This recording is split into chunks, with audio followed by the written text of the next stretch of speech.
یہ پہلے تو ذرا میں آپ کی پارٹی والے معاملے سے اگر آغاز کر لوں، آپ نے اس پر آج ایک ٹویٹ بھی کیا ہے.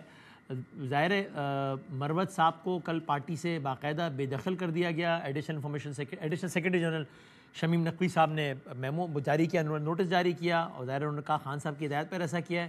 کل ہمارے پروگرام میں انہوں نے کہا کہ اب ہم اسپیکر صاحب کو لکھیں گے that the party has lost its confidence on Sher Afzal مروت، سو اب ان کو ڈی سیٹ کر دیا جائے، ایم این اے کی نشست چھوڑ دی جائے.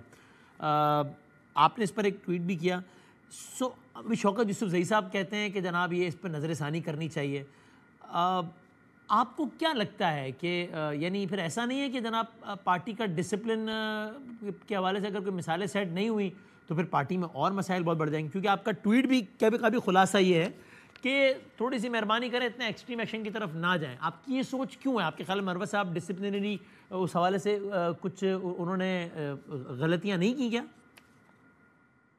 بہت شکریہ دامی صاحب. بسم اللہ الرحمن الرحیم. اللہم صلی علی محمد و علی آل محمد. سب سے پہلے تو آج شب جمعہ بھی ہے اور آج بہت مبارک رات ہے. آج پورا پاکستان جو ہے عبادت، پوری اسلامی دنیا دعا ہے کہ ہمارا مملکت خدا داد، ہمارا ملک جو ہے، اللہ اس کو قیامت سلامت رکھے. میری اور آپ کی ہم سب کی دعائیں سب سے پہلے اپنے ملک کے لیے ہیں. ملک ہے تو ہم سب ہیں، اور پھر امت مسلمہ پہ اس مشکل وقت ہے، خاص کر غزہ کے حوالے سے جو امریکن پریزیڈنٹ نے بھی بات کی ہے. میں سمجھتا ہوں ہم سب کو غزہ کے ساتھ مکمل یکجہتی دکھانی چاہیے. ہمارے ملک کے وزیر اعظم اور صدر کو بھی سب کو مضبوط بیانات اس پہ دینے چاہیے. سیاست اور یہ ساری چیزیں ہوتی رہیں گی، لیکن کچھ اصولی چیزیں ہونی ہیں، اس میں ہمیں اسٹینڈ لینا چاہیے. اب آتے ہیں آپ کے سوال کی طرف. دیکھیے، جب محترم مروت صاحب کا پہلے بھی مسئلہ ہوا تھا تو اتفاق سے یہ خاص دنوں میں اللہ مجھے اندر لے ہی جاتا ہے اڈیالہ میں، میں ادھر ہی تھا. ہاں یاد ہے مجھے، یاد ہے. ہاں جی، تو وہ کوئی پرو اینڈ کانٹرا اوپینینز آ رہے تھے. تو تب آپ کی خان صاحب سے مروت صاحب کے حوالے سے بات بھی ہوئی تھی نا، اگر مجھے صحیح یاد پڑ رہا ہے تو. ہاں جی. اور کیا کہا تھا اس وقت خان صاحب نے؟ اس کا اوپینین تھا، اس پہ نہیں بات کروں گا، پازیٹیو کی بات میں کروں گا. گور صاحب نے خان صاحب کو کہا کہ ایک موقع دینا چاہیے. پھر آخر میں خان صاحب میری طرف موڑ آئے. انہوں نے کہا آپ ہاں بولو، آپ کیا کہتے ہیں. میں کہا سر ایک آخری موقع اور دے دیں. تو اس کے بعد پھر معاملہ تھوڑا ایزی ہو گیا، اور مروت صاحب اس کے بعد پھر ظاہر ایکٹیو ہوئے. آپ نے دیکھا اس کے بعد کافی لمبا ایک جدوجہد، 24 نومبر کا بھی احتجاج ہوا، اس سے پہلے بھی بہت سی چیزیں ہوئی، سارا ہوا.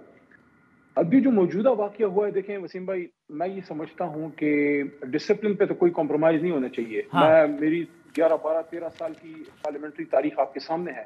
کبھی پارلیمنٹ اپنی پارٹی کے انٹرنل میٹرز کو میڈیا پہ پبلک میں، حالانکہ کیا مجھے ریزرویشن نہیں ہوتی ہوں گی، بے شمار ہوں گی، لیکن ایشو یہ ہے کہ آپ پارٹی فورمز پہ اس کو کرتے ہیں. لیکن پھر ایکسٹریم میجرز کی طرف کیا جانا بہت ضروری تھا. اس میں ایک امپورٹنٹ چیز یہ ہے کہ میں سمجھتا ہوں کہ ہمیں یہ سیکھا ہے وکالت میں بھی اور پالیٹکس میں بھی، عام زندگی میں بھی، کہ آپ کو دونوں سائڈ کا موقف سننا چاہیے. تو میں سمجھتا ہوں کہ خان صاحب کو ایک موقع ضرور مروت صاحب کو دینا چاہیے. ان کو سنیں، کیونکہ ان کی بڑی اسٹرگل بھی ہے، اور ان کی جو پرسنالٹی ہے یہ ایسی ہے جیسے اب ہمارے شعیب اختر صاحب ہوتے تھے، میرے اچھے دوست بھی ہیں، اور وہ بڑے تیز بالر ہوتے تھے اور بہت ان کا ٹیرر تھا.